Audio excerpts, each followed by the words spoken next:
Hello everyone and welcome to another episode of Selling Greenville, your favorite real estate podcast here in Greenville, South Carolina. I'm your host as always, Stan McCune, realtor right here in Greenville, South Carolina, and you can find all of my contact information in the show notes if you need to reach out to me for any of your real estate needs. And if you enjoy this content, I'd really appreciate it if you just take a second to, if you're watching on YouTube, just hit the like button right now. It takes 1 second. Like it's right there. Just a thumbs up button. Just hit it. That's it. That's all I ask. If you're on Spotify, make sure you hit subscribe. Apple Podcasts, subscribe. If you can leave a rating or a review on the podcast app, that's great as well. Any of those things, I would really, really appreciate it. If you want to comment, like on YouTube, if you want to comment, I read those comments. And if there's something for me to respond to, I do respond to that. Sometimes I'll just like it, just to make sure that you know that I saw it, and then don't respond for whatever reason if there's not really much to say. But one other ask, we have a contest going on right now with past clients only, to leave a review for me specifically on Zillow. If you need a link, let me know. I'll send you the link. And the contest is for a $250 Amazon gift card. This is the last call for you guys to do this. Next week's episode, I will be announcing the winner of the $250 Amazon gift card. Now, again, it's only for past clients. If you are not a past client, if you're just a random person from another country, which I've had a few of you that somehow figured out that I was doing this giveaway, it doesn't work. Zillow won't accept your review. They'll only accept reviews from people that they can verify have been past clients. But regardless, if you're from another country, if you're from anywhere listening to this, I really appreciate you guys listening or watching. So thank you very much. Today we need to talk about a very important topic, the government shutdown. And, you know, one thing is a little bit of a misnomer is that the government doesn't actually shut down. It's kind of like a big scale back, right? And so if it were like a true, just full-blown shutdown, that would be a big problem for real estate. With it being a scaled back, more, kind of shutdown, it is still a problem for real estate. And I just realized, speaking of problems, well, I don't have my phone in here. And I need to put my computer on Do Not Disturb. There we go. I just did that.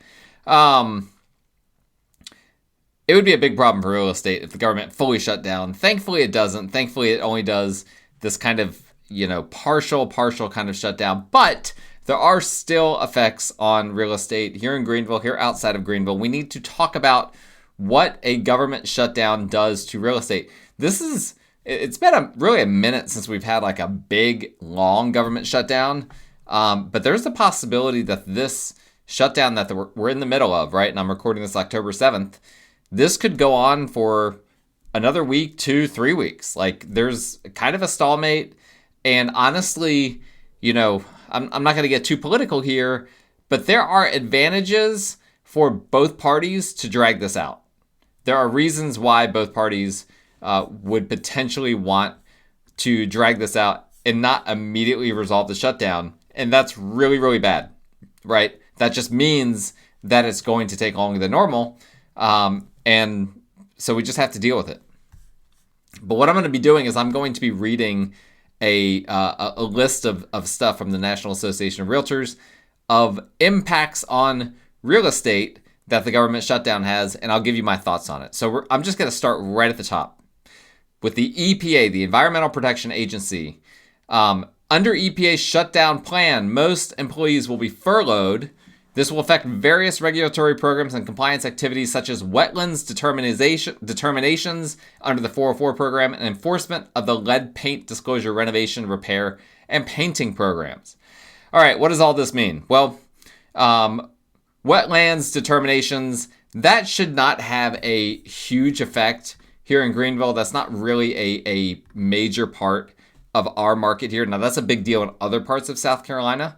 And it's not that we don't have wetlands here in Greenville. It's just that's not something that's affecting a lot of real estate transactions right now. The enforcement of lead paint disclosure, renovation, repair, and painting programs. Also, I would say Not a huge impact in Greenville. Now, it's not because we don't have homes that that were built around the time or before when lead paint was being used. That's not what I'm saying. Good grief. I thought I had... Give me 1 second here. I apologize. I thought I had muted everything, but it turns out I haven't. All right. Everything should be muted now. That wasn't affecting you guys, but that sure was affecting me. I was like, my watch was blowing up. My computer, I was getting all these notifications. I think we're good now. Lead paint. All right. Here's the thing. So we've got those older homes that were built around the time that lead paint was still being used. Anytime I show one of these homes, they've had so many layers of paint on them that it's virtually impossible to get a positive test for lead. Now, where you can run into lead paint issues is, let's say that you start to demo walls that have, old lead paint in them. That can become an issue. But again, just don't eat the lead paint, right? It's not like other things where it's like if you ingest it, in a variety of ways. It's not like if you cut yourself with it, you're going to get in big trouble. I mean, I'm not a doctor or anything like that, so I don't know all the ramifications there. But the whole problem with lead was that basically little children were eating it, right? That was the problem with the lead paint. They'll take the little paint chips, put them in their mouth, and eat them. And generally speaking, when you're in a construction crew, that's not happening. And again, if the walls have been painted over 20 times, for a home that was built in the 50s, there are layers of paint that don't have lead in them, right, over the course of that many years. So that's just something to consider. I've never in my entire career had someone test for lead paint. I've never had lead paint become material to a transaction, so I don't think that's a huge deal. HUD programs. HUD, this is the next one. HUD has a contingency plan that keeps many housing programs alive, though often in a reduced capacity while others face serious disruption. The Federal Housing Administration, FHA for short, for example, will continue to endorse new single-family mortgage loans except for certain types, such as HECMs in Title I, which I'm not going to get into, thereby keeping its systems running. But many actions needing staff input, such as processing certain types of condominium project approvals, are suspended. There are other things in here. So for instance, I'm gonna read a little bit more. At the same time, essential FHA operations, including paying claims, servicing mortgages, loss mitigation, and managing foreclosed properties, move forward often via contractors rather than employees.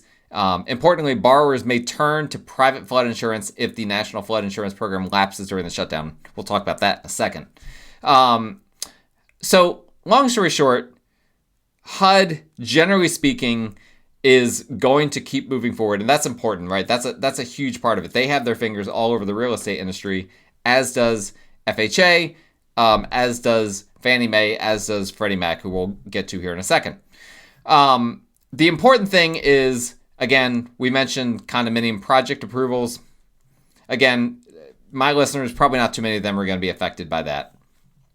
But anything needing staff input is potentially at risk here. And so if you have some kind of a unique thing where you might have to get HUD or FHA staff on the phone, not something that I'm typically having to do, but something that lenders might have to do, or perhaps borrowers might have to do it, you could experience slowdowns when it comes to that.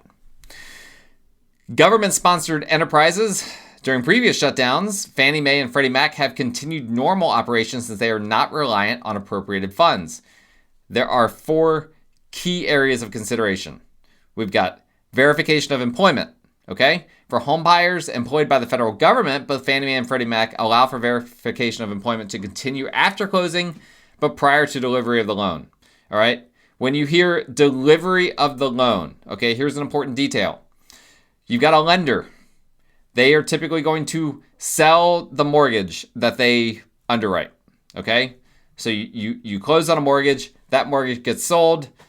Usually it's changing hands with Fannie Mae and Freddie Mac on some level. That's what they call delivery of the loan. And so if you're a federal employee, you've got to make sure that this is all going to work out. And you might have a lender that is kind of hesitant, right? Because they don't want, once they close on your loan, they don't want to have issues with selling that loan in the secondary market to Fannie and Freddie. And so that's a consideration there, that they may say, hey, we need more clarity on this shutdown before we close on this. Tax transcripts. Here's the next part of this, of the government-sponsored enterprises section. Freddie Mac requires all borrowers to sign a 4506T, which is a request of transcript of tax return request form prior to close, but the request does not have to be processed prior to close.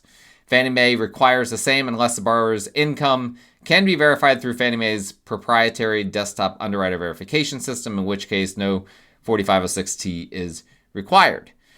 And then it also says during past government shutdowns, the IRS suspended the issuance of tax return transcripts. Okay, what does all this mean?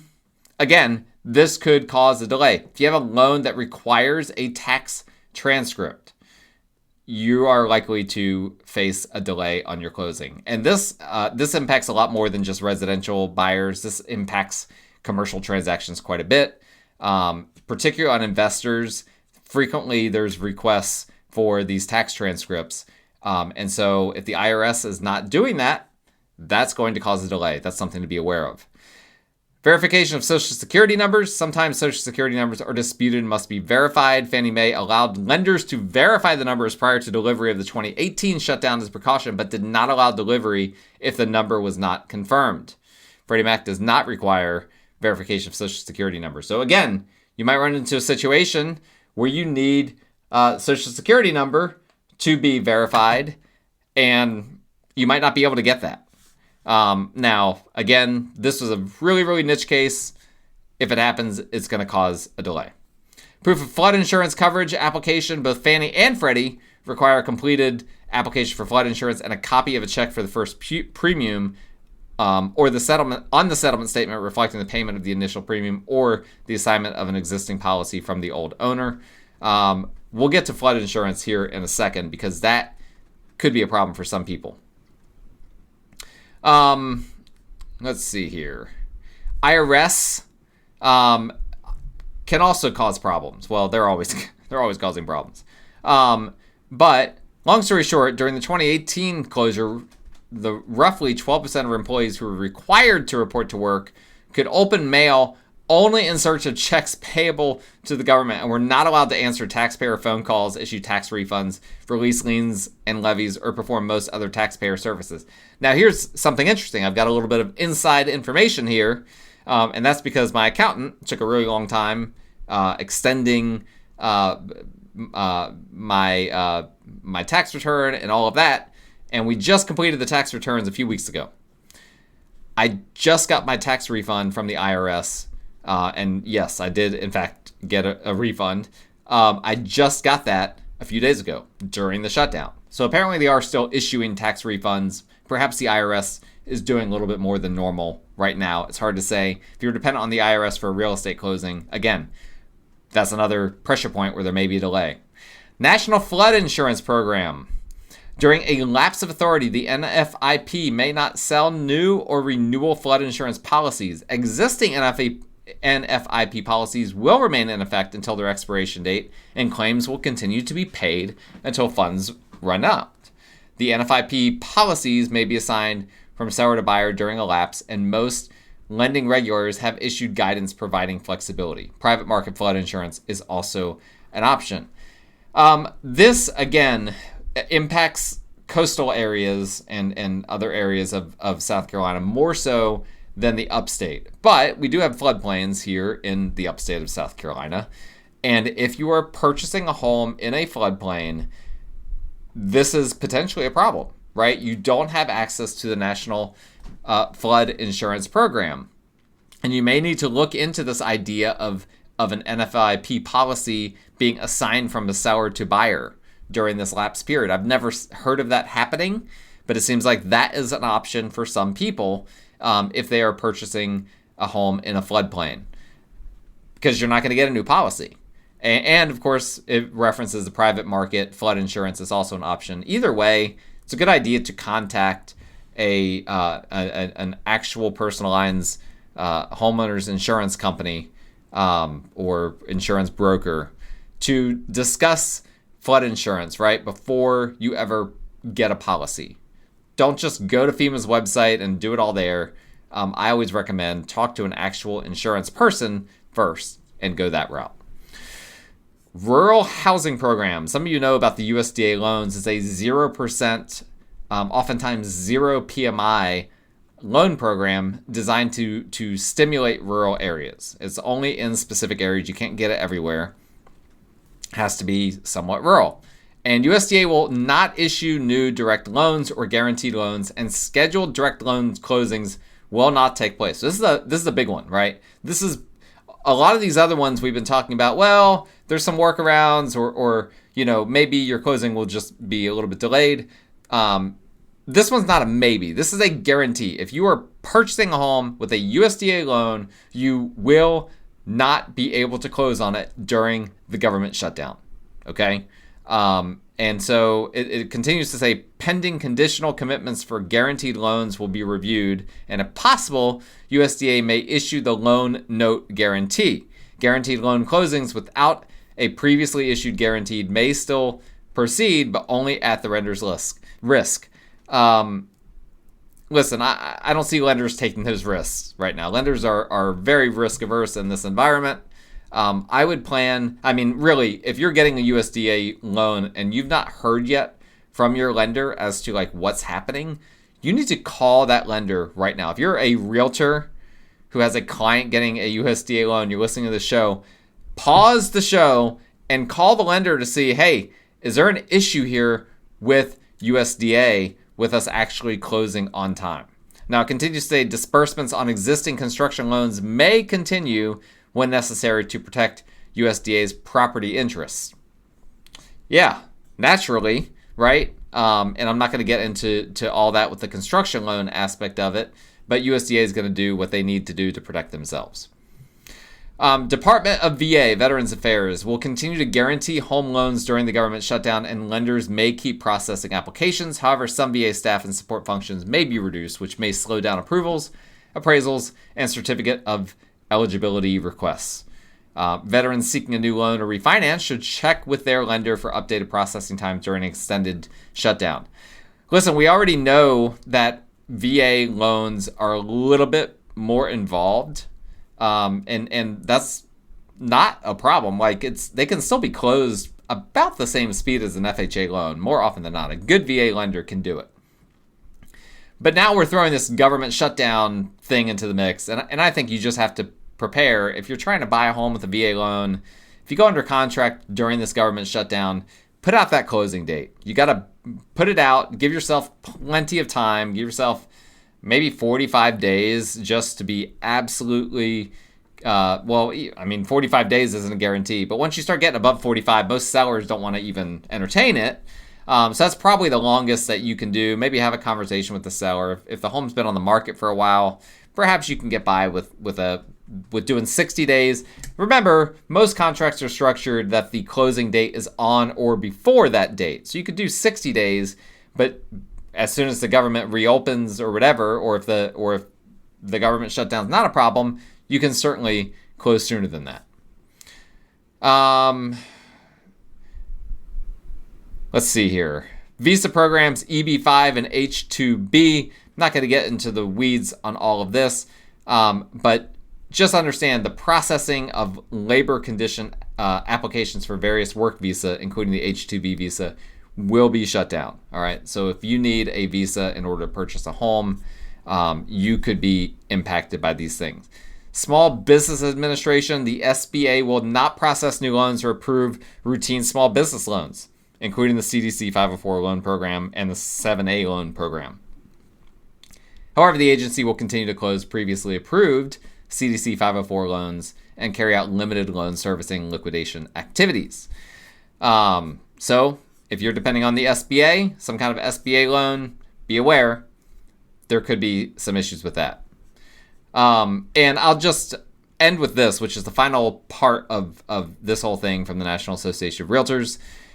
In a previous NAR survey of members on the impact of government shutdowns on their business, 75% had no impact on their contract signings or closings. However, 11% did report an impact on current clients and 11% on potential clients.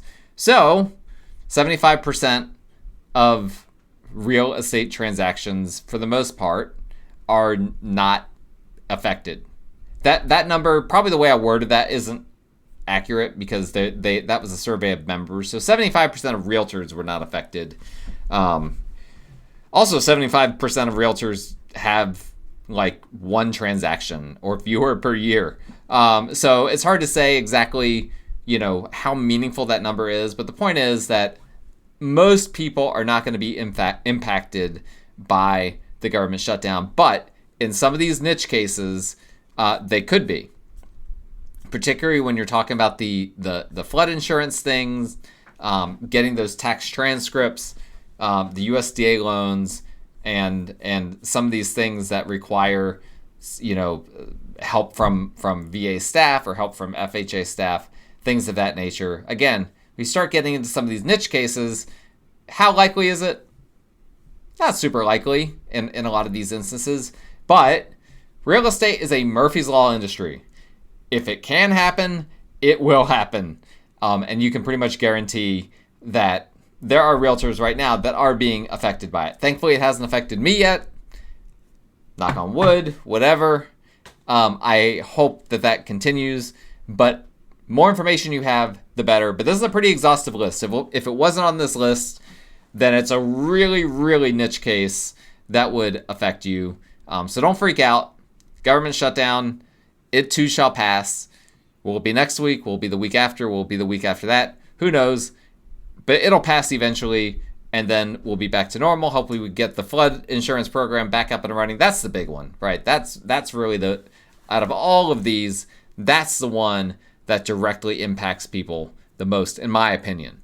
And that's something we have to fight for every year because the flood insurance program expires every year. So we're constantly, the National Association of Realtors, constantly having to advocate to Congress that, hey, flood insurance, really important, right? Some people, their homes would immediately lose value if the National Flood Insurance Program ceased to exist. Now, you might not think that the federal government should be in the